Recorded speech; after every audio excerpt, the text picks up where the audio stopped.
It has been some time. Long time.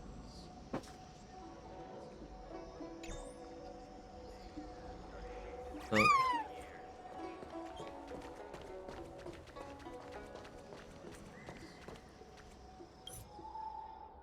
been a while.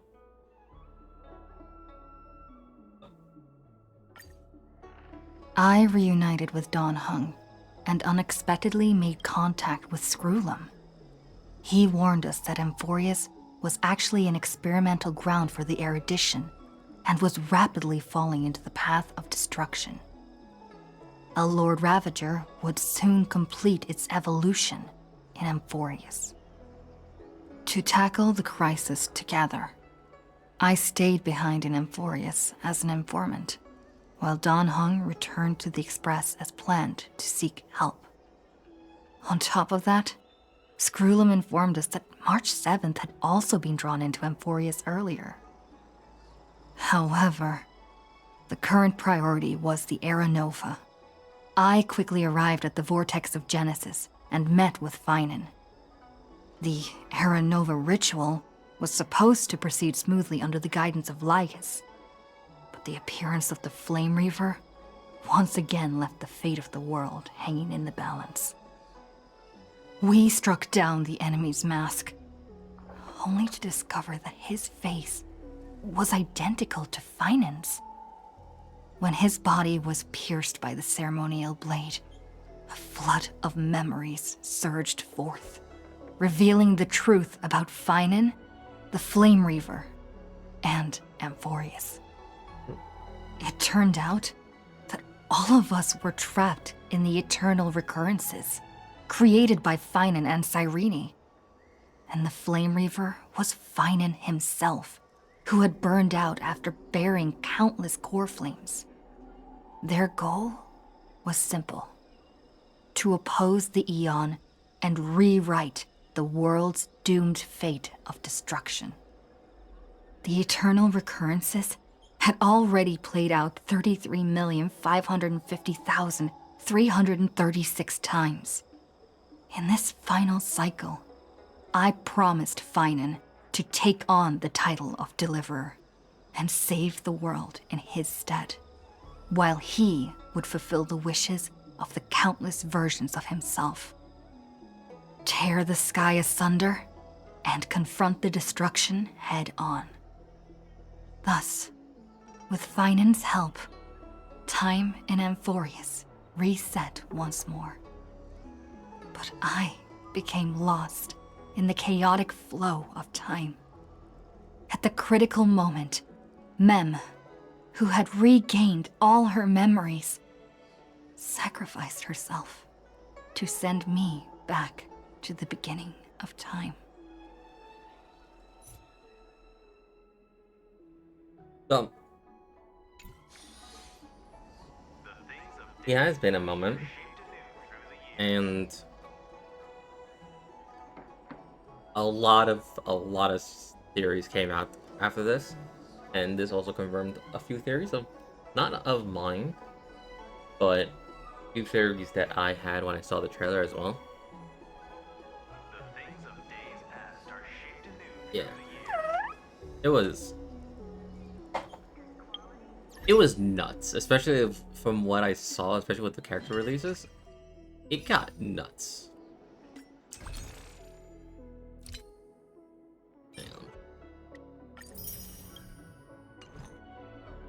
Right. Do I want her? Yes. Do I have enough for her? No, because fuck.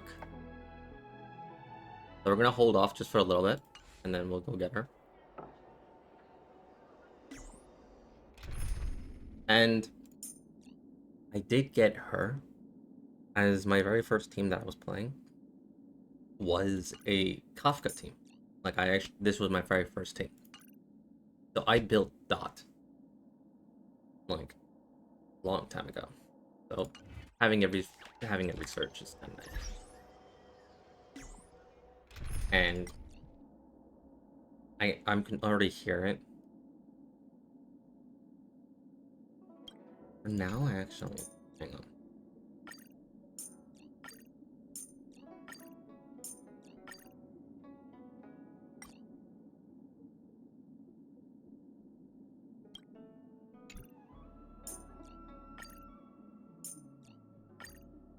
wish I could, you know, edit things fast. But hey.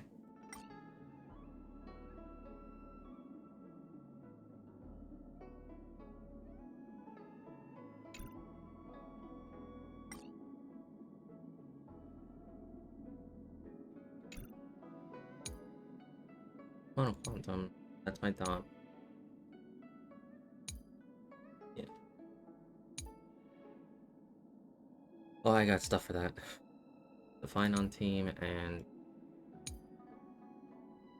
well, technically, this would have been a casters, the cast team. Just replaced Linkshaw with Hyacinth. Fine.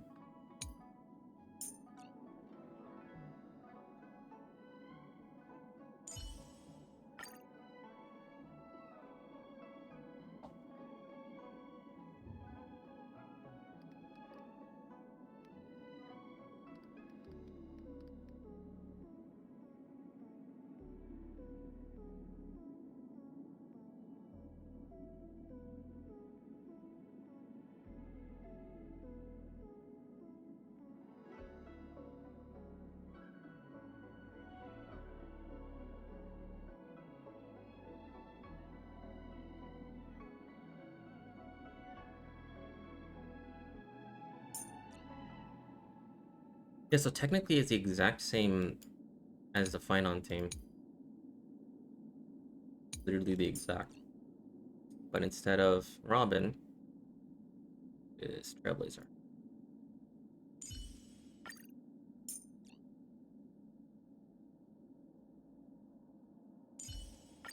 May our journey be free of troubles and lead us starward.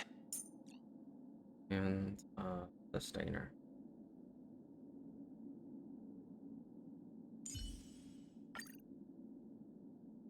I don't get this would be the Saber team.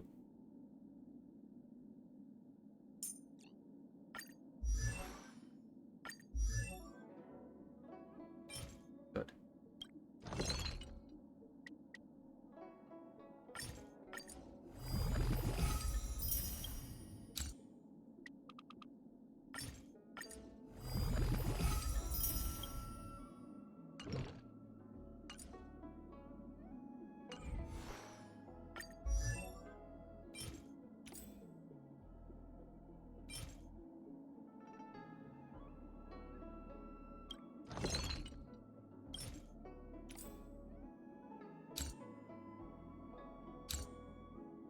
Didn't I?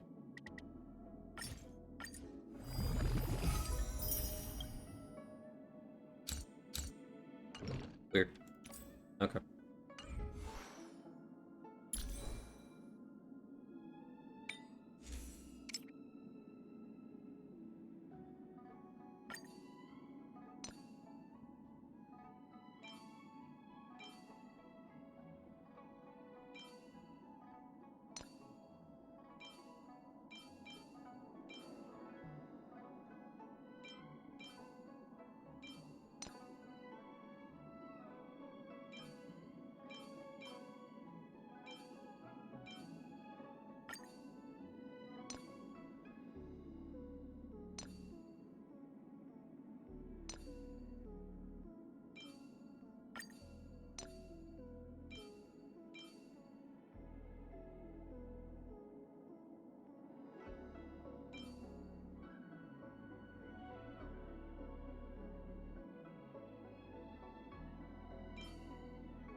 I crit that.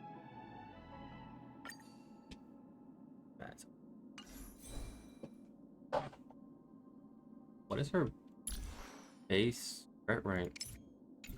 It's like 15%. Just crit damage.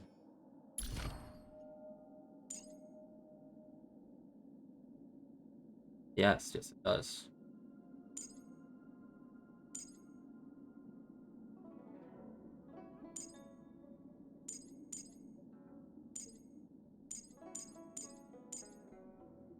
Yeah. So her stuff increases her crit rank.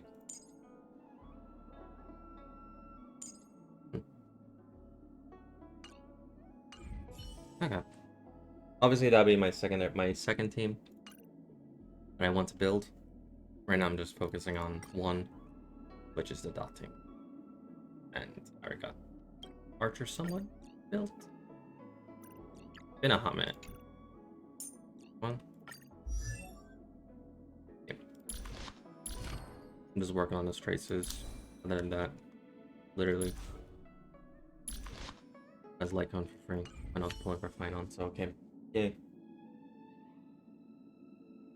But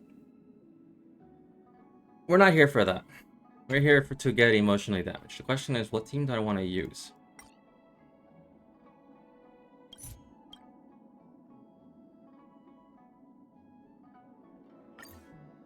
I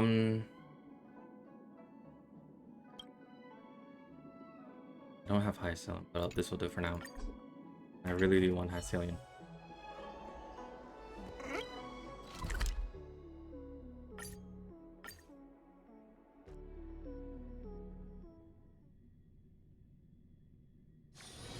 It's still early. Where to now? So, as always, I tend to do this before everything. Yeah, because we got a lot. And now every single person has been revealed. I still gotta do so much of his.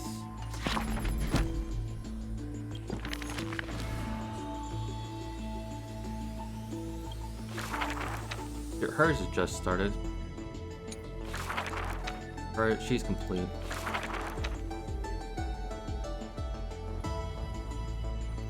I know who this is now.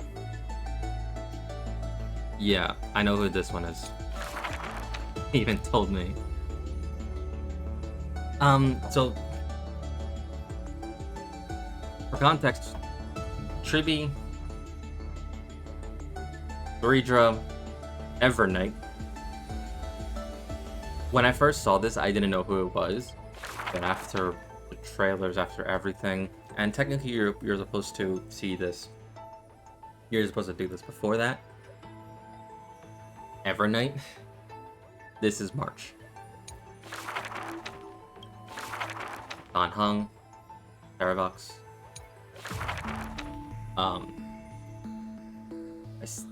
That's Hyacillion. Brain, work with me.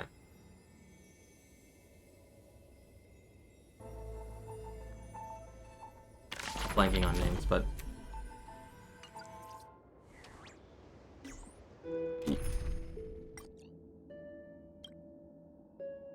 Dylan and what was the other one? It's like another H as well. I call it Pink Burbo's name. She would kill me.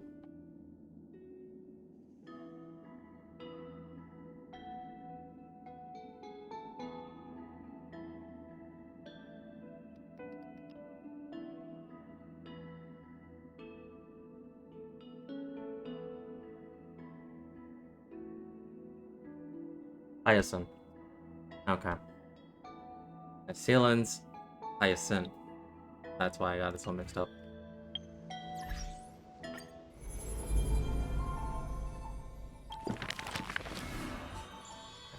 Hyacillion's Hyacinth, Finon, Annex, Anaxagoras, Aglaya, Maide, Cass, and Finon, the thief herself. It's been a hot minute since she's ever been mentioned, to be honest. Yeah, it's like... I'm actually trying to remember, when was the last time she was mentioned after she got her back blown by Finon? Take that how you will. No, actually. Yeah.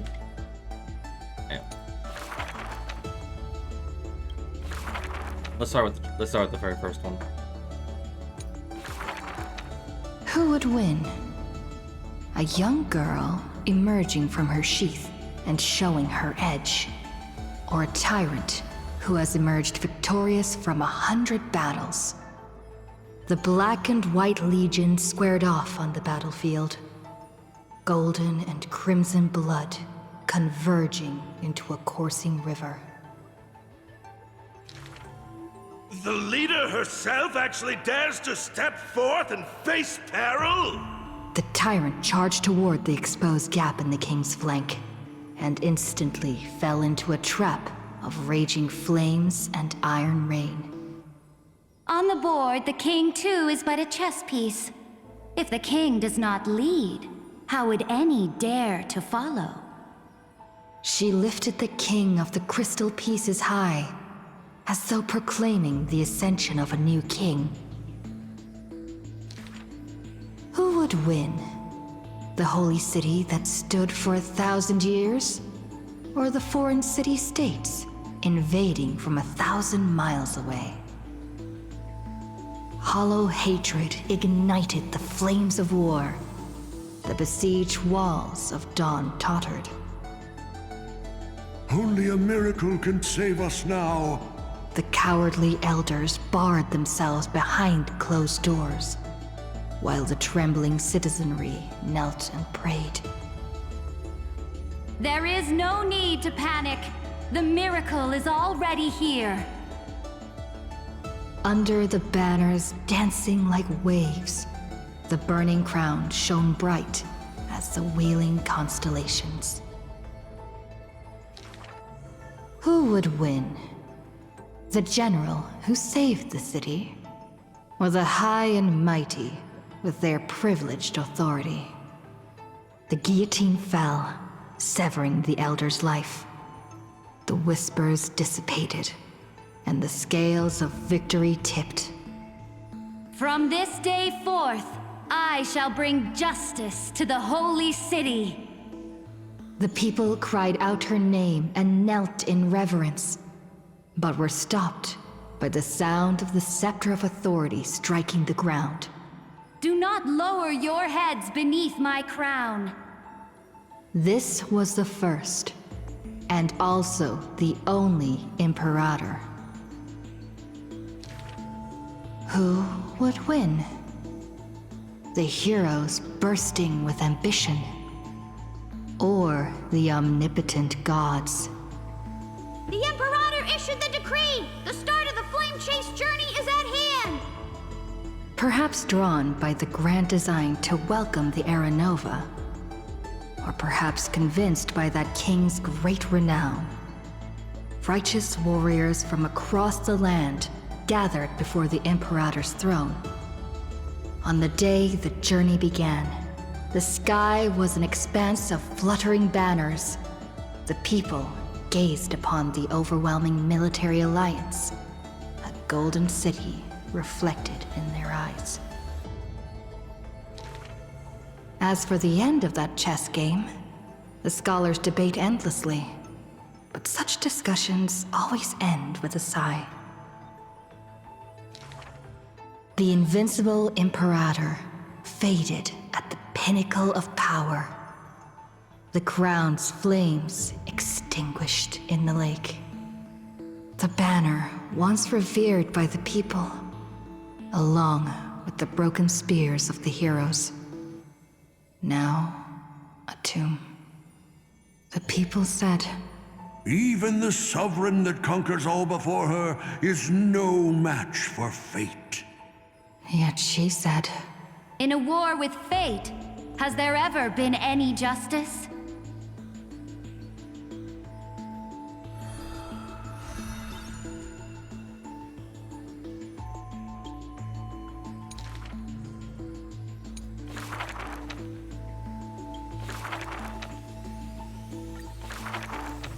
The gates of the Temple of the Three Fates gently open on the day of prayer, and the crowd crouched, whispering like the tide. The priests of Yanis listen to the prophecies. The unwavering axis of the scales of Talenton maintains balance, and only Orynyx remains silent.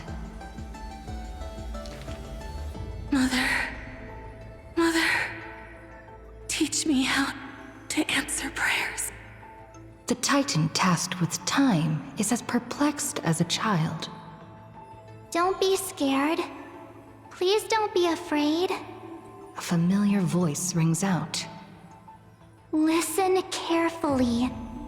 The future they want is in the past. Like the first light of the morning star. Really? In the past? The child sank into a peaceful slumber of recollection, whispering revelations in their sleep. Until the masses crying out amidst the flames of war were swept away by the sounds of sharp swords locking. The fires of ambition incinerating the law. Mother, usurper, assassinate the divine body. Memories are tightly entangled by nightmares, with nowhere to run. Don't be scared. Please don't be afraid. An unfamiliar voice rings out. Go to sleep. The ending they want is yet to be born. Like the warm glow of the setting sun. Really? Not here yet? The child continues to sleep, waiting for the next waking dream. And when they opened their eyes, 2 of the 3 fates who once received offerings had already faded from the pages of history. Mother! I'm already all alone. The child let out a helpless cry. Don't be scared. Please don't be afraid. A familiar voice rings out in the mirror. Just wait. The stars that illuminate the night will visit in the end. Like gentle moonlight.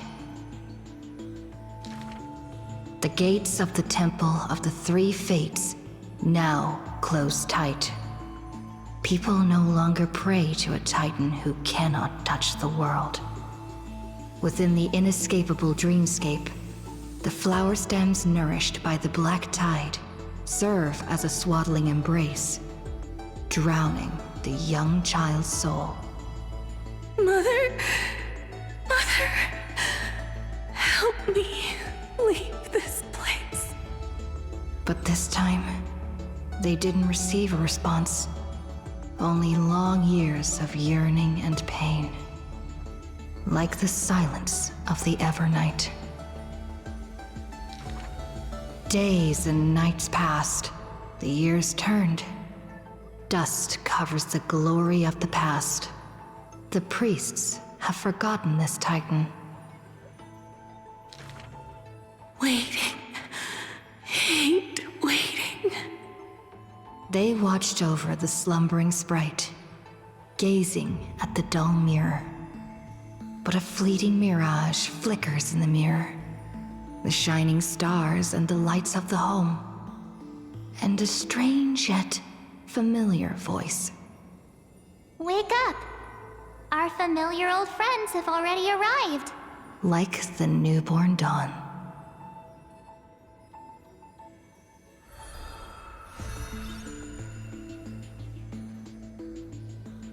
So they're holding the reveal.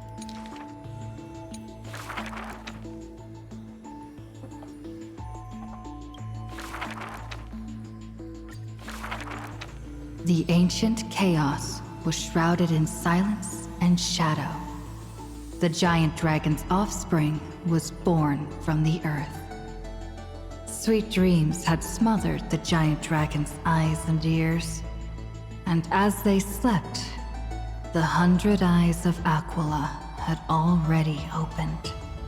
And Fagusa had begun to stir the playful waves. Yet Giorios remained weighty and silent. Layer upon layer of peaks enveloped the dragon, cradling them in a bed more grand than any in existence.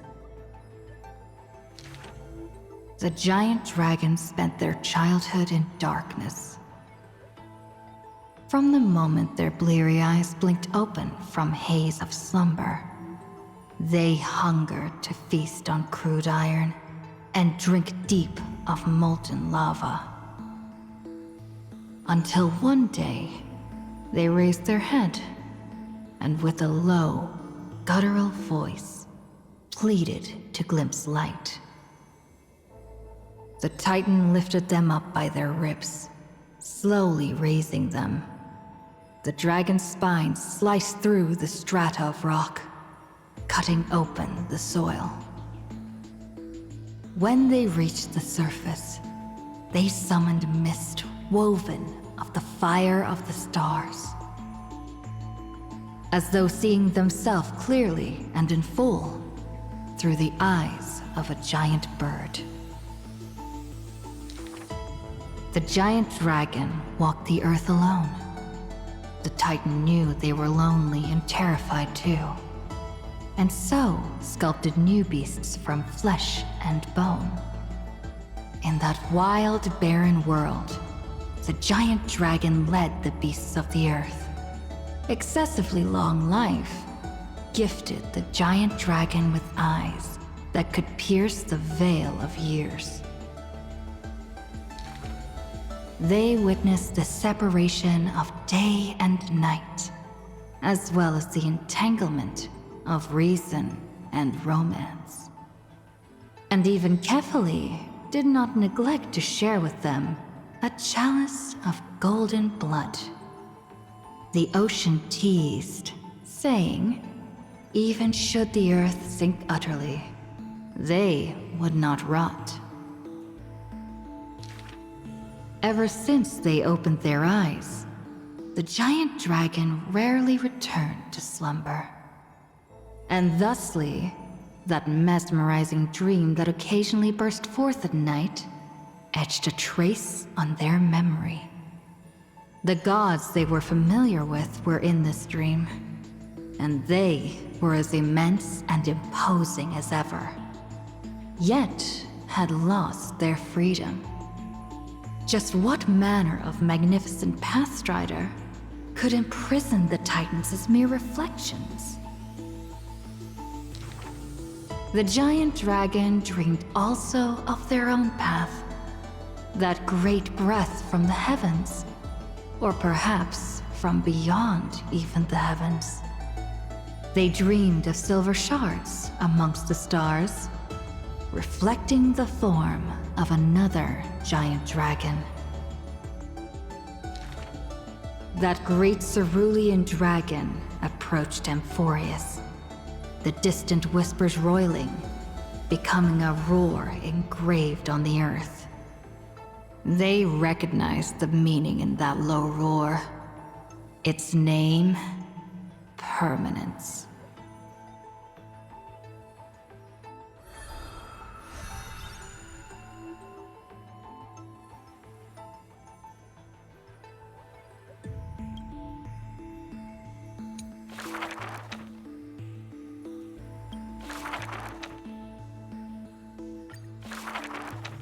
The black tide that blotted out the sky surrounded the city walls. The soldiers manning the walls battered from battle. Melodious chords of music were suddenly heard. A single swordmaster had overcome the waves of enemies. The song flowed from betwixt the blades, breaking through formations as a dorsal fin cleaving the waves. When the last wicked beast finally fell, shattered into pieces amidst the sword's dance, the Frostblade bore no trace of blood. The legions of heroes under my command are as vast as the sea, yet lack a formidable sword banner. The commander extended a hand, inviting the musician to join. Should a fish separated from its school glimpse a faint glow, it will swim toward the light.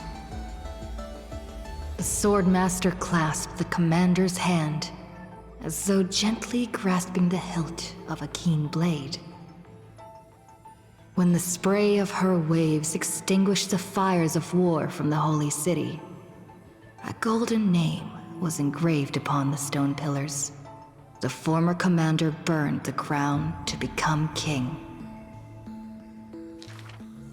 High Sealands, brave in battle, triumphant in command, I grant you the title Dux Gladiorum. Let us all forge ahead together. During the banquet after the battle, the weaver tailored for her a splendid dress, and the commander poured her honey brew.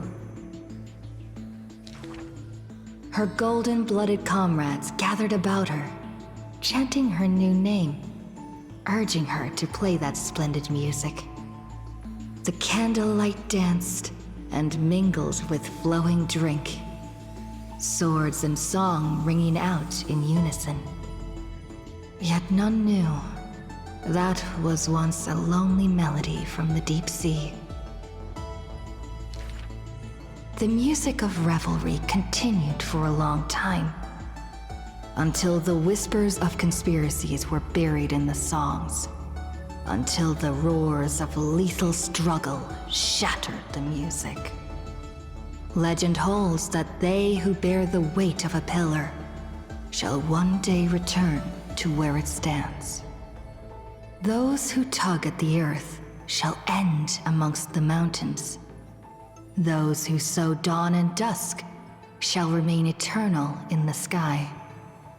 And she would once again return to the pitch-black sea. And she would once again sing her music alone. The bountiful ocean, with the banquets of bygone days, stir as futile bubbles at the bottom of a glass. Many years later, the song once played by that sword master was played by future generations in the Holy City. The people knew the demigod of the seas was still a noble captain. She possessed peerless swordsmanship and a song that is passed down through the ages. It was just that she had long since vanished. Guests at the banquet sometimes spoke of her, but it was only a prayer between their cups. High Sealands, melody of the waves, bless our night that we may drink deep and dance till dawn.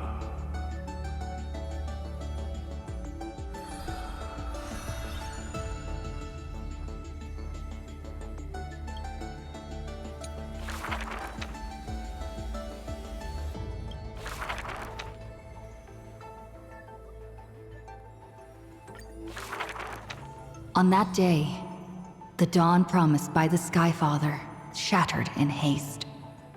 As the black tide surged, breaking through the walls with relentless grace. In a quaint yet exquisite courtyard, two bitter foes meet at journey's end. Their fates entwined in fate's regard.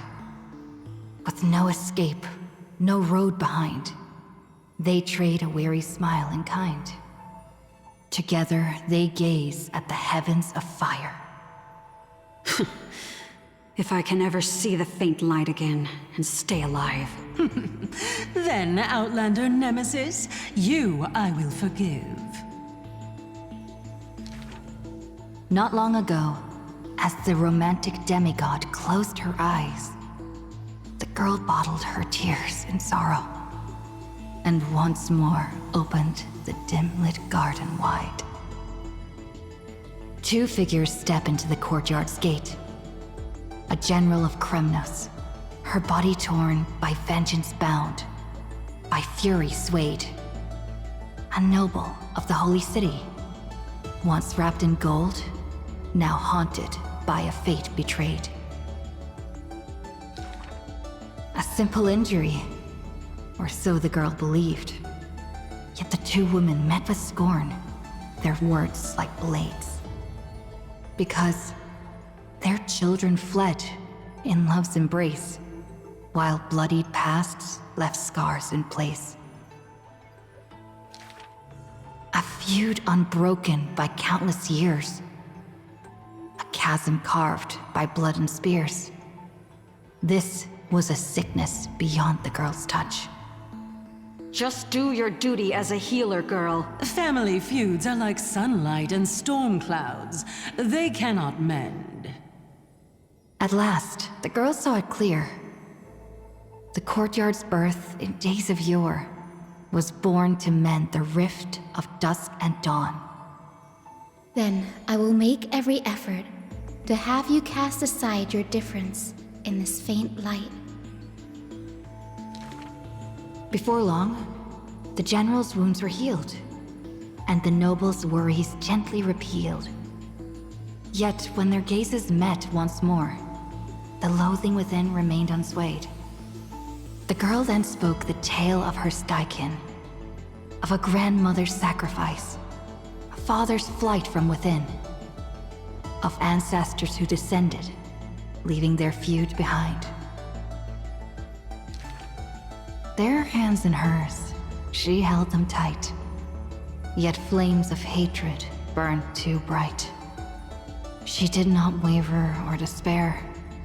She just smiled and gazed upon the sky. I will use my own fate to prove to you. The courtyard, once bright, lay steeped in night. Hanging blossoms and wind chimes, all swallowed by the black tide. The general raised her spear, for the noble's sake, while the noble whispered prayers for the general, gentle as a lake. If I can ever see the faint light again and stay alive. Then, Outlander Nemesis, you I will forgive. The death they awaited never came. Instead, a cascade of colors fell from the heavens, simply there, protecting them both. The sky still burned, dark and low, yet her words lingered, a gentle ember refusing to fade. I will use my own fate to prove to you. Day and night can be mended, and so can hatred be undone.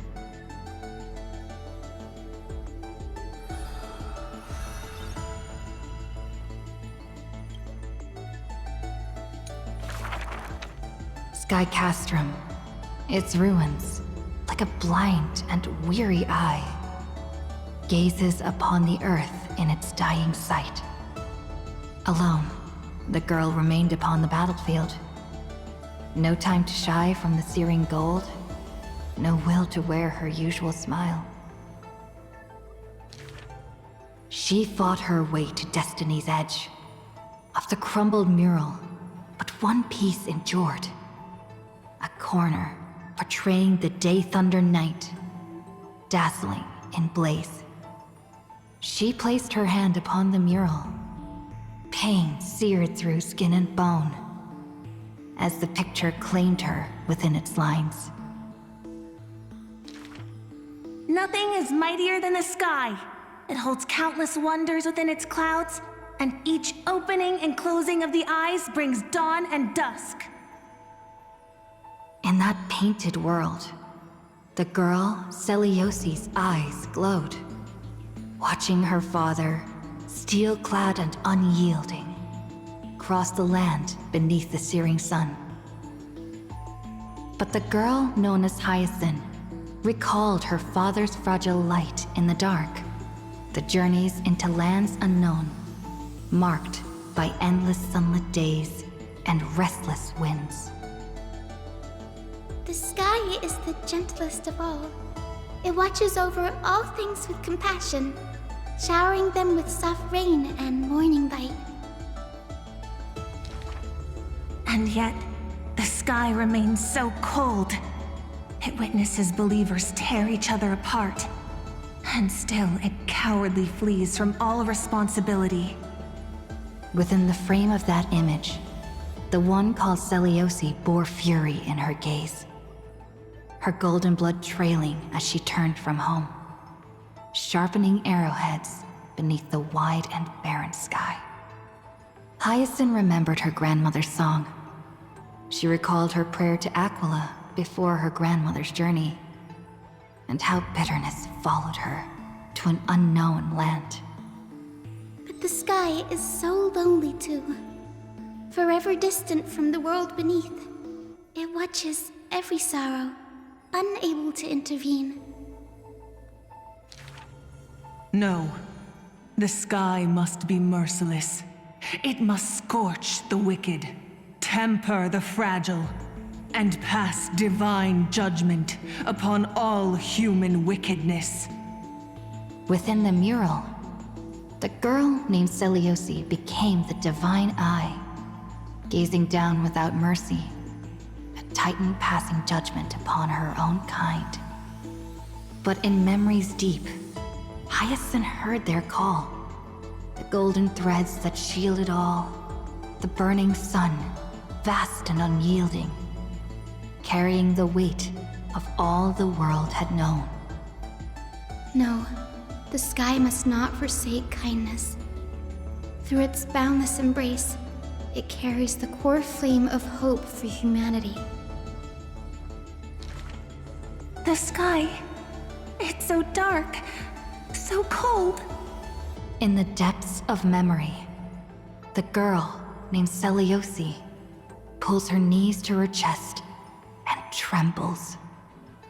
Then please, come sit in my courtyard. A gentle ray of light seeped through. The celestial mural now fused anew.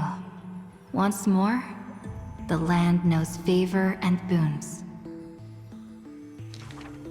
The girl who has now become the sky takes the hand of the girl who once was. I want to tell you the secret of the sky's greatness.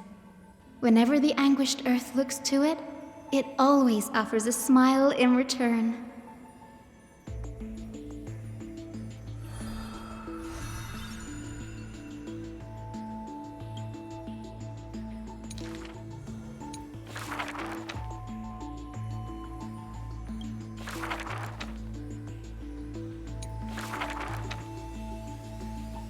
So let's jump to Cypher, and then we'll end with Final.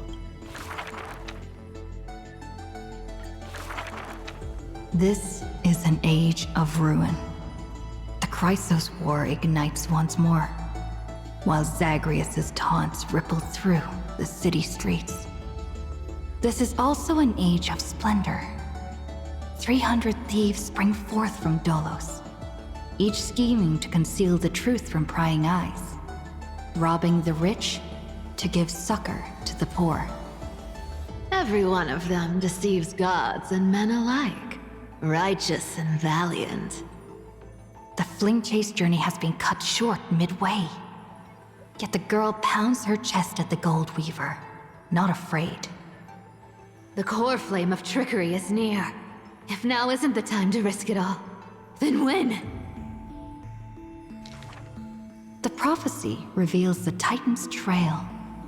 Golden threads bind the fleeing god of thieves.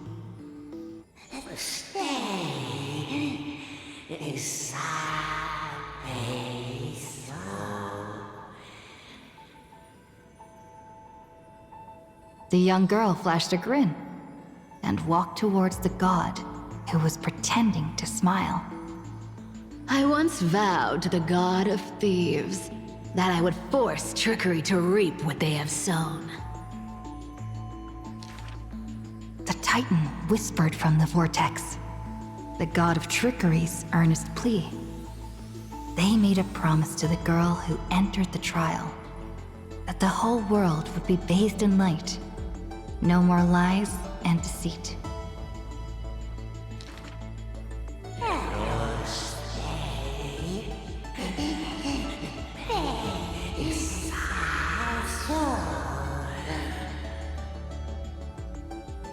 The young girl recalled the hearth fire of her childhood. Cyphera, only honesty is well liked. She She pursed her lips. That does sound like quite the ideal society. Of course I didn't accept. How boring would a world without deception be? The young girl demonstrated her newly acquired divine power, molding lies into reality. The defeated Titan is now not but a wandering soul. But somewhere far away, a purple spirit thief opened bleary eyes. They had forgotten their previous life as a Titan, and remembered only the girl's crafty message. Go! Collect treasure, you greedy little grape. Once you regain the memories of trickery from chests, then I will claim the reward for saving your life. In the days spent away from Akuma, the girl grew accustomed to traveling alone. In a certain city, she heard of a spirit thief. Rumors aplenty. I, Bartolo's master thief, shall take all you labored to gain. So saying, the spirit thief steals the girl's coin pouch and fled without a trace. But a gust of wind brushed past, and the girl had already caught them. Running for it? Your life was saved by my trickery, you know. The old god and the new finally reunite. The two rivals who, from that moment on, became thieves and companions both. It's just that the spirit thief's companion was always scaring them. Hey, the fish in the River of Souls are starving, you know.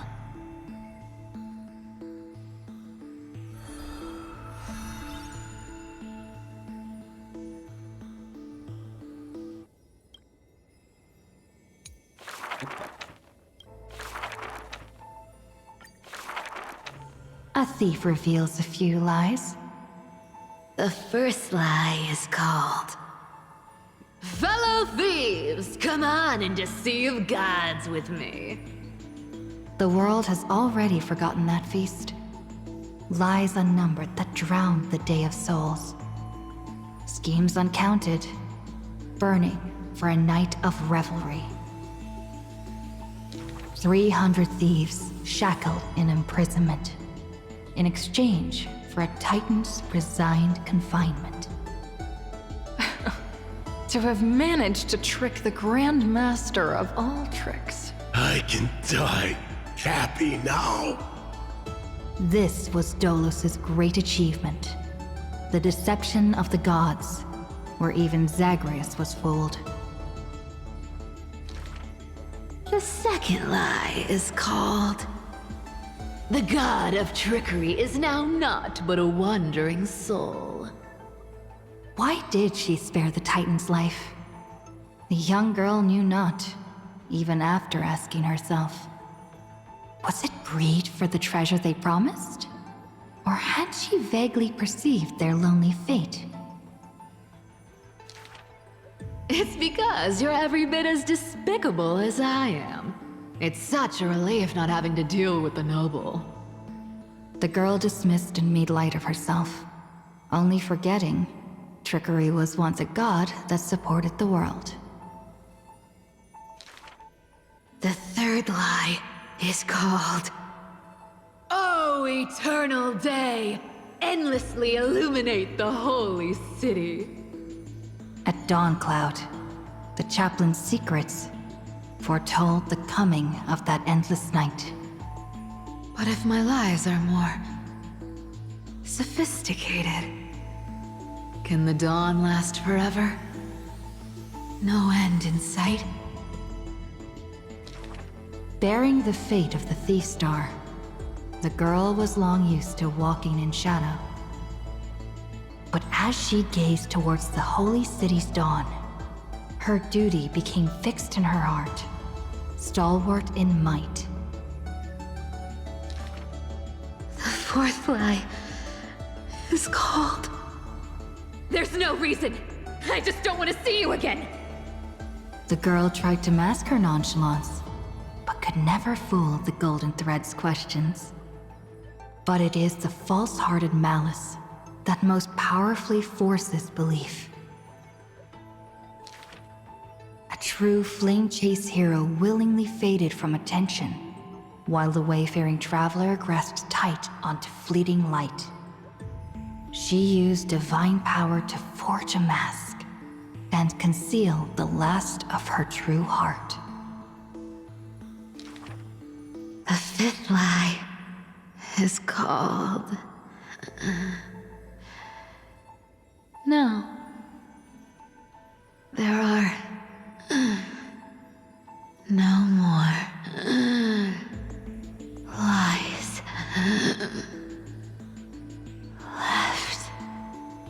The whimsical coin fell to the ground, telling the tale of fate fulfilled. Travels unwitnessed, roses unknown. To whom may these now be told? Lies are always but lies. But you can make them more beautiful than the truth. Under the somber sky, golden blood soaked the thief's cloak. Like a golden thread tailored just for her, an exquisite robe that she never stole.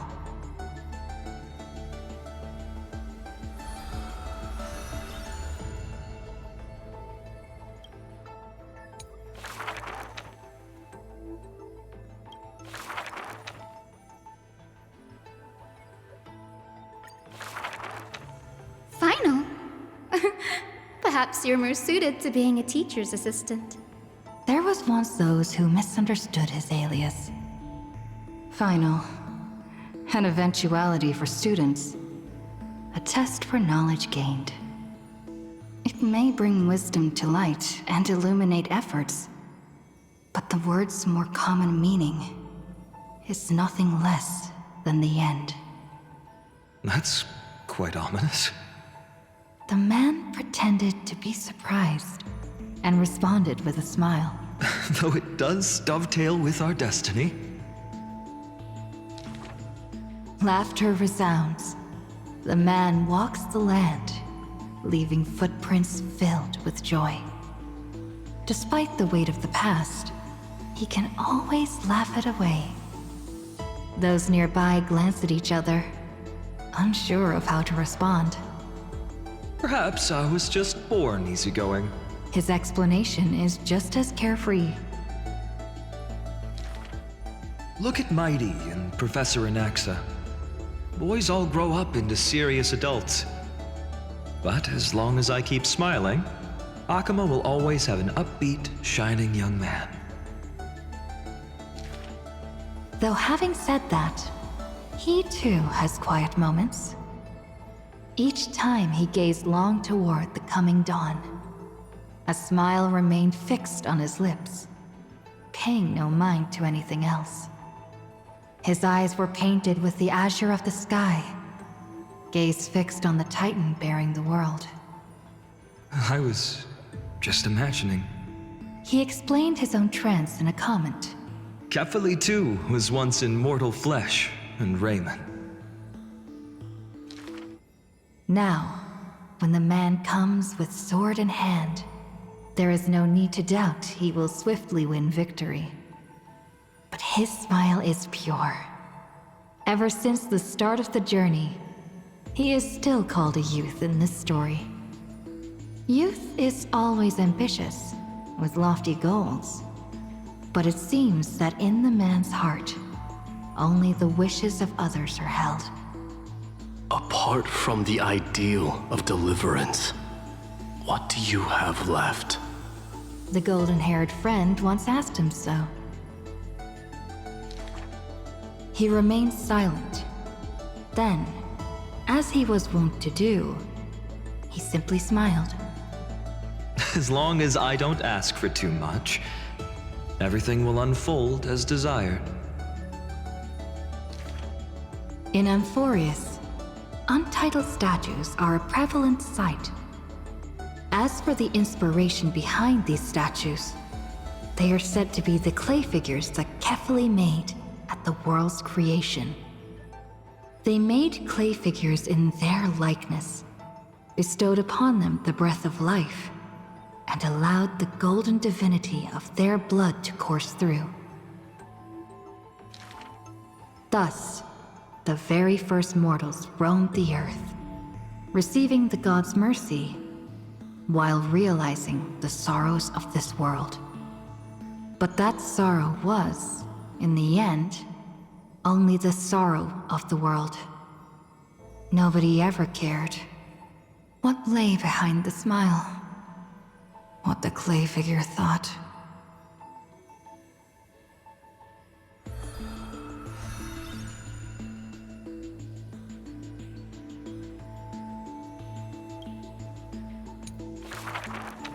The people likened him to the blazing sun, bringing to Amphorius a glorious dawn. And for his part, he embraced their expectations, being willing to become the perfect vessel.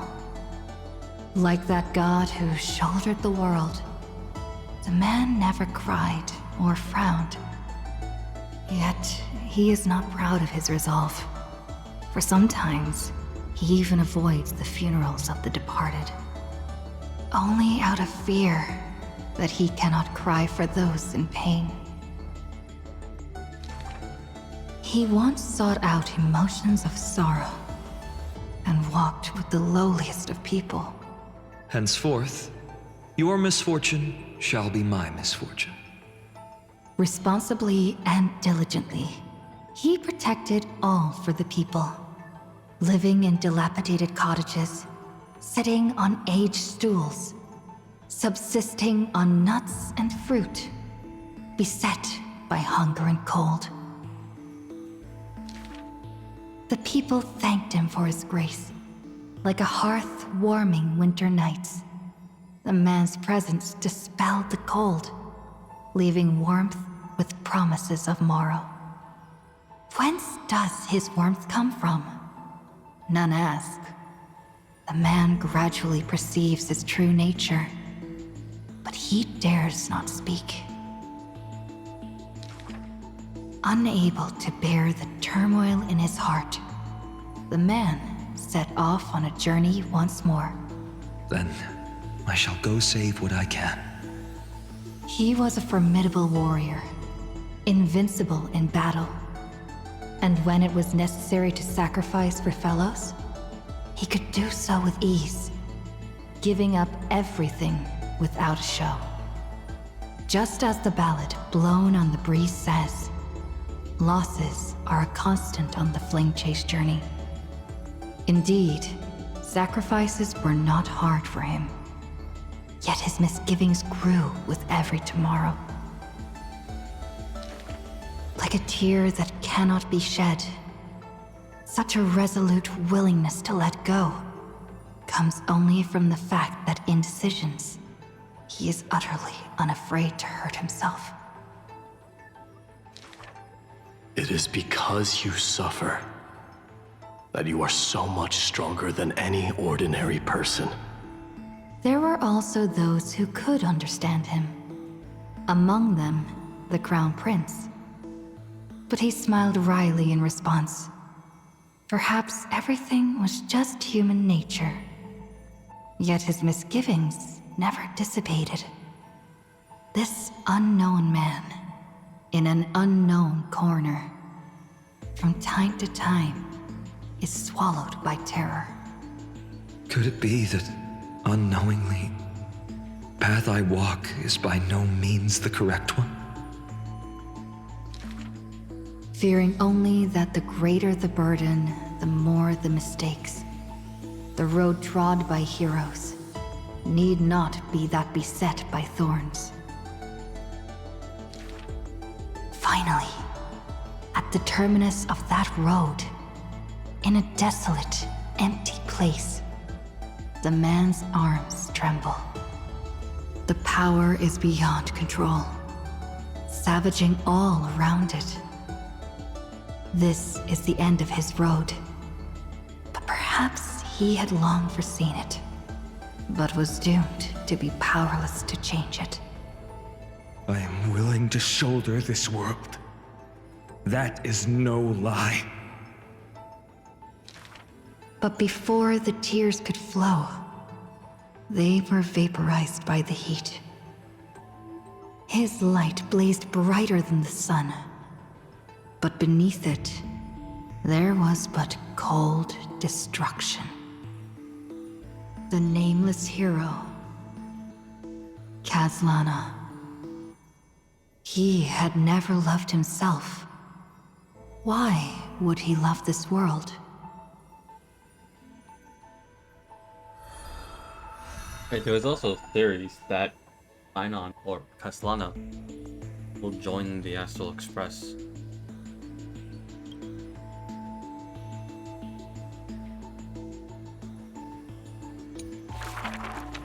A gust of wind will one day sweep past, wiping away all the man's tracks. Nearly every footprint was stamped full of the fury that filled him. That humble youth faded away with the flames into yesterday. The first ray of light to pierce the long night was brought by the burning man. But the body that bore the weight of the world was forged by the fires of wrath. Rage is a crafty emotion. It changes its face, concealing itself within the man's life. His friend fought blood-soaked battles, so their people would need fight no longer. But every victory in battle he gained left him neither satisfied nor proud, only with the indifference of emptiness. You must be careful. Duty does not drive you to wield your blade, but hate. His teacher kindly reminded him thus. And behind that hatred, you seem to desire the destruction of the self. But what about his joy? Was that too merely a phony disguise? He who once laughed amidst the crowd, day after day, as though it were second nature. No. Even though he knew not the meaning of love, that happy past was not a lie someone wove. But now, even those memories have melted into fury. His hatred is such that he cannot hold on to what he cherishes, though all is precious to him. Fueled with lone courage, he attempted to resist fate. But the burning sun that shines upon all creatures, once fallen, will incinerate the land, becoming golden death. But what of his sorrow? Indeed, the man could shed no tears. But at the moment the cycle manifested, when all that was familiar was now remote, the world collapsed, becoming empty in an instant. But the stabbing pain in the man's heart, was it but the residual warmth of his wraths? The truth no longer important. The man simply took another step forward. He wasn't willing to believe it, but was willing to acknowledge it. There is no need to question your heart. No need to crave victory. If I am born to be a vessel of sin, then I shall roar at evil, and together with it burn.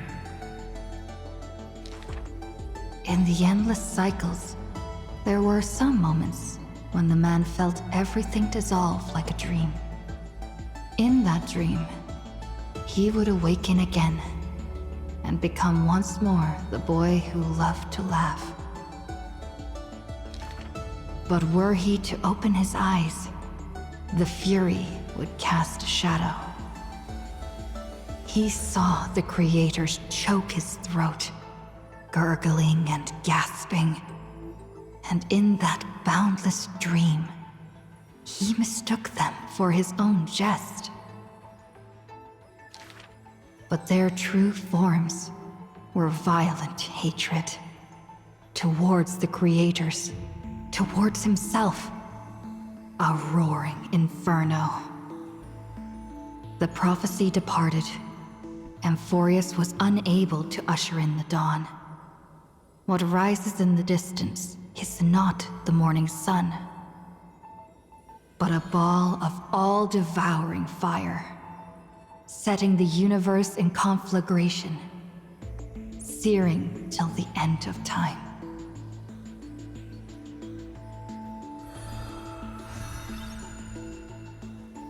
All right. That's every single priceless heir. Not complete.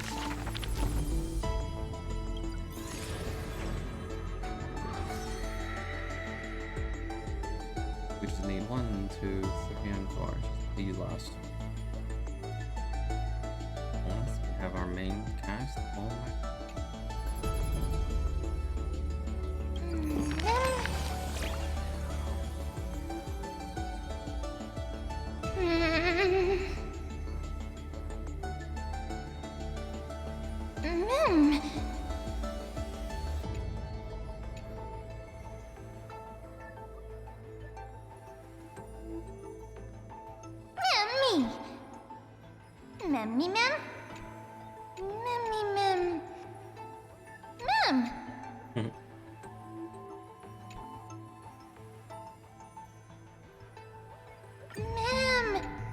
I think I've done this one already.